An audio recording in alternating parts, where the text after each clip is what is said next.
is Managing Director of York Meditech Partners. It is a Toronto-based incubator of life sciences companies.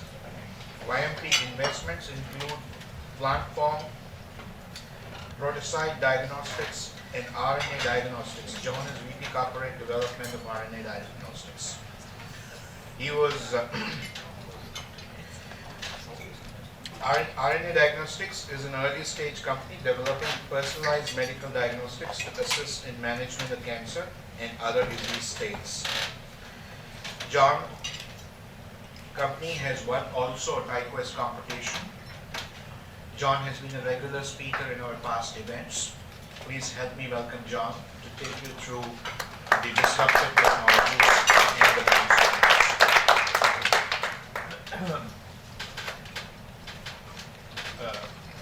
Thanks, Lala.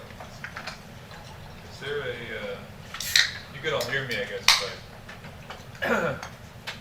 So what I thought I'd do is I would use RNA diagnostics as an example of an application of, how do we create value, how do we make the right decisions on how to create this company. So I'm just going to give you a little, and apply some of the concepts that Yad so well explained to us, and I'll just try and add some color to what we're trying to get across tonight about creating a great business model that enables you to create real value for your customers and make money for your investors and create social good as well, hopefully, is what we're trying to do with RNA diagnostics. This is a company we started about 2.5 years ago. We're in the molecular diagnostics field, so it's different than the internet companies that a lot of you are involved in, because we're dealing with It's working. It's working? Can you guys hear me? So we have a test that helps doctors and their patients manage their chemotherapy regimens, specifically in breast cancer, to start with. And put yourself in the shoes of a breast cancer patient. She's had her first cycle of chemotherapy. The question that is in your mind is this stuff working or not? Because you know that after 26 weeks, it's highly likely that you'll find out that this chemotherapy you've been taking is not going to get you any benefits. So this is a real problem today, is that 3 out of 4 patients who receive chemo don't get a benefit from the chemotherapy, but they all get these very serious side effects from the chemo. And that's the question that we're addressing at RNA Diagnostics. So what we say is we've got the first real-time chemotherapy guidance tool to solve this very serious problem. The benefits that we provide are for the patients. We can reduce the amount of side effects that they experience and improve their survival benefit chances, and this is pretty significant. We now have a tool for physicians to use to manage these serious cytotoxic drugs that they're giving their patients, whereas before the advent of our test, they have been forced to give these drugs basically blindly to all their patients. And then at the end they say, gee, well, that didn't work too well, did it? So maybe we should try something else. Meanwhile, the patients have been suffering from these drugs they've been given, and they haven't gotten any benefits. And there's about a 5% chance that they will have a heart attack or serious myocardial events from these drugs. So there's a real serious problem that we're trying to address here. There's about 1 million new cases of breast cancer every year. And we think that this test will be useful in other cancers as well. So it's a very big problem. It's a serious problem. And by solving this problem, we can address an even bigger problem, which is the out-of-control healthcare costs that every one of the advanced economies is dealing with today. So this is what we do. We have a test that measures the RNA from a patient's tumor after the patient has been treated with these chemotherapy drugs. And if we see what we say is a adequate level of RNA disruption, it means that the chemotherapy is working and that that patient should continue along on those drugs. And if we don't see this level of disruption, it means that the drugs are not working and the patient should be considered for a different regimen. And that may be that those patients just go straight to surgery and then they go home if they were marginal candidates for chemotherapy in the first place. The objective here is to cut down the amount of ineffective therapy, get the patients on different therapies that may help them and give them a better outcome and a lower cost to the payers. So this is what I'm going to dwell on this screen a little bit just to talk, because it gives us some talking points for business model questions. Because it's a different way of looking at it, but this is how we implement this test after the patient's had her chemotherapy. Her doc will take with a needle, put it into the tumor, and withdraw some tumor cells. They take that syringe and immediately squish the cells into a test tube that has a stabilization reagent. They then ship that overnight to a central lab where the RNA is isolated. It's run across a $10,000 bioanalyzer instrument. And then at that point, we run the data that comes off that bioanalyzer. And there's several thousand data points that come across. We analyze it using our proprietary algorithm, and we produce a RDA score, which we send back over the internet to the doc who ordered the test or the cancer clinic where it came from. So what's important? There's several players involved here. We got customers, we have partners, we have our technology, and we have a business model, a way to deliver this product which is fairly flexible. We like to think that we have an information business here, because the only thing that's really proprietary here is our interpretation of the bioanalyzer data that comes off this standard machine. One of the things, the reason why we invested in this company originally and been working on it so hard for the last 2.5 years is because it's a very low capital intensive business for this type of industry. We don't have a need to invent new chemistries to isolate the RNA, and we don't have to invent a new instrument in order to process that sample. Our proprietary position comes in our interpretation, basically the development of an algorithm to interpret all this data that's coming off the bioanalyzer. So we've got customers. This is Yad talked about the importance of the customers. I think we have a fairly good idea of the value proposition that we're bringing to a serious problem, which is this overtreatment of patients with ineffective cytotoxic drugs that cause a lot of problems. Does anybody question the value of that? Does it sound like it's something that people should be willing to pay for? So just curious, is it, are you determining whether the chemotherapy is effective on it, or is that what the goal is here? Yes, yeah, that's right. There are other tests that predict whether a patient has serious enough disease before the treatment starts, and whether based on that, and it's based on an analysis of whether that patient has a high or low probability of 10-year recurrence. But this is a different type of test that's implemented after the chemotherapy decision has already been made. Patients have the first cycle, and then we measure, are they responding or are they not responding?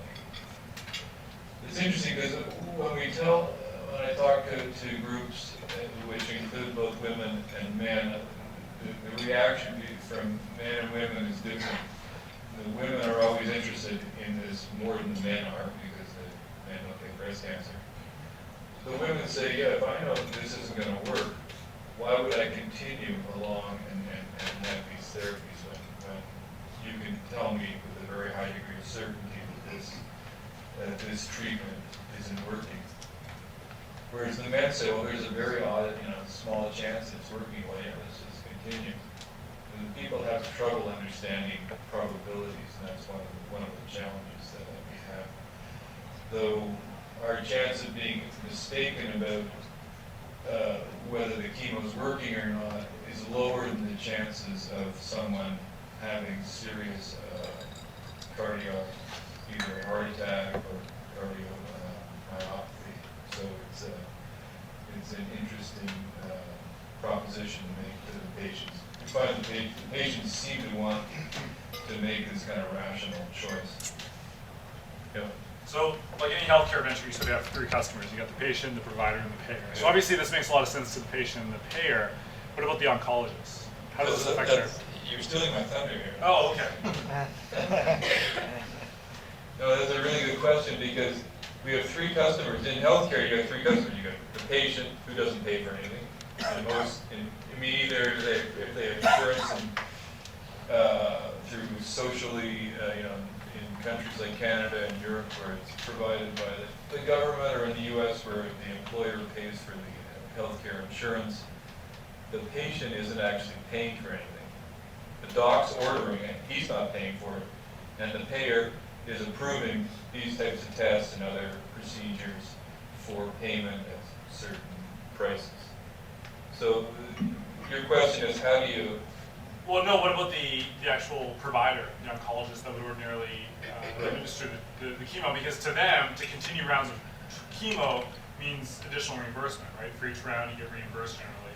Yes. So, I mean, that's always an issue when you have health devices, diagnostics, et cetera, which improve outcomes at a lower price. It's affecting somebody's bottom line, the doctors.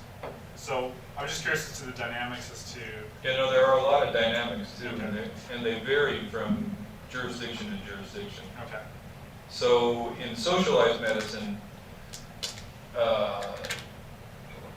and increasingly in even the United States, a certain amount of money gets, a bundled price gets paid for treatment of a cancer patient.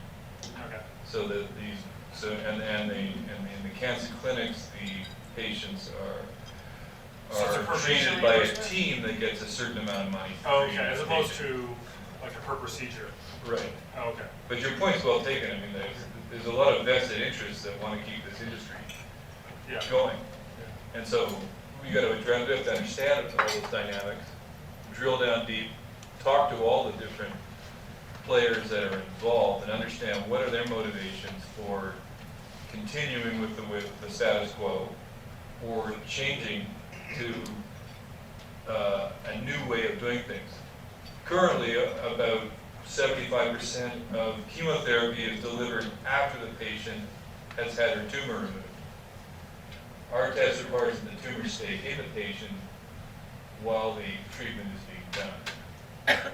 So what happens today is that most of the patients are treated with these drugs basically blindly. There's no way to measure the effect that the drug is having on the patient until the therapy is completed and the cancer comes back. And it's clear from the evidence, the literature, that keeping the tumor in and treating, or taking it out and treating, are equivalent. So there's no real reason not to leave the tumor in for another 3 to 6 months and then take it out after you've applied the chemotherapy drugs. So we need to change behavior, and I think that's where you're going with this, is how do you get these oncologists to change their behavior? So the first step is to understand your customers' motivations and all the decision-making that they go through when they get confronted with a patient with a certain type of disease and all the different factors that are involved. Yes? What do the results look like which are are transmitted to the clinic, does it say that this person requires yes or no, or it says with certain kind of probability that with 80% chance this person should take a chemotherapy? That's another, it's a good question. So what does our product look like to the ordering physician? Is it a yes, no, or is it a scale between 1 and 100? Or is, in our case, we're giving them a scale of 3. A 1 means that this patient has a virtually no chance of responding with additional cycles of chemo. There's a gray zone in the middle, which is zone 2, which means this patient is a partial responder. And then there's a zone 3, which means this patient has a higher likelihood of responding than a untested cohort. So what we're really saying is we have a test that says to non-responders that you have no chance of responding with continued cycles of chemo. It's not very good at determining who's going to be an actual responder.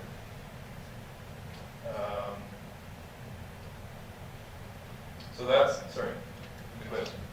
What's the difference between these two? Or I use the other laboratory tests like alpha-fetoprotein, ultrasound, to see the progressive of the tumor presentation. So what's the difference between? Are you a doctor? The difference in, well, this is categorically different because we're actually looking at a fundamental biological mechanism which predates cell apoptosis. But what's the problem with the methods that you just mentioned, which are basically different imaging methods, is that 90% of patients with 2 cycles of chemo will see a 50% reduction in the tumor. So it's really only a very small subset who do not have seen the tumors shrink. But only 1 in 5 of those patients will progress to complete eradication of the tumor cells. And if you don't get that, then you don't have an improved survival benefit. So what we're able to do is we're able to identify those patients that will progress to, that will not progress to what's called pathological complete response. That's really why this is so powerful, and that's why I've got so much attention from the key opinion leaders around the world with this test. So, thought I would say, so in the medical world, if you don't have something that's completely disruptive, and it's only an incremental improvement on existing technologies, you better be a big company, or you better sell your company very quickly to a big company that can implement that incremental improvement. Because if you want to start up a new company, you better have something that changes the game completely, or you're not going to have a chance of being successful. So that's what we think we have. We have something that makes this, takes treating people with chemotherapy from a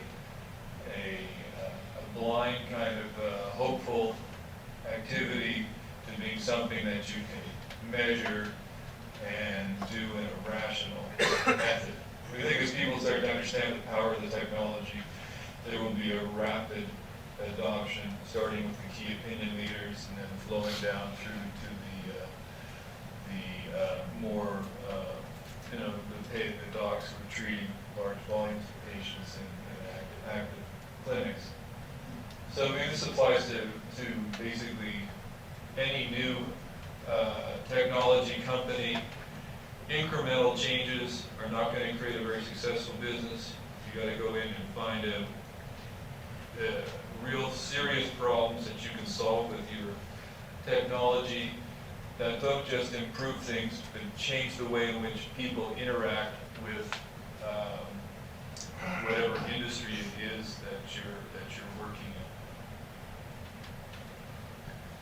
in. You know, in healthcare, there's some serious disruptive forces that are at play today.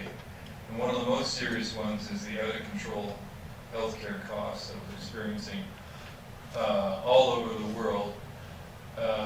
And if we don't solve these problems, we're going to bankrupt every one of these countries. And you can see that it's a big, big topic in the latest debate that Romney and Obama had. They both had completely different ways of trying to address this problem. I don't think that either of them have the right answer, but it's certainly, if you're trying to bring a new technology in healthcare to market and you don't show how this is going to reduce costs, they have a very hard time getting anyone to adopt it.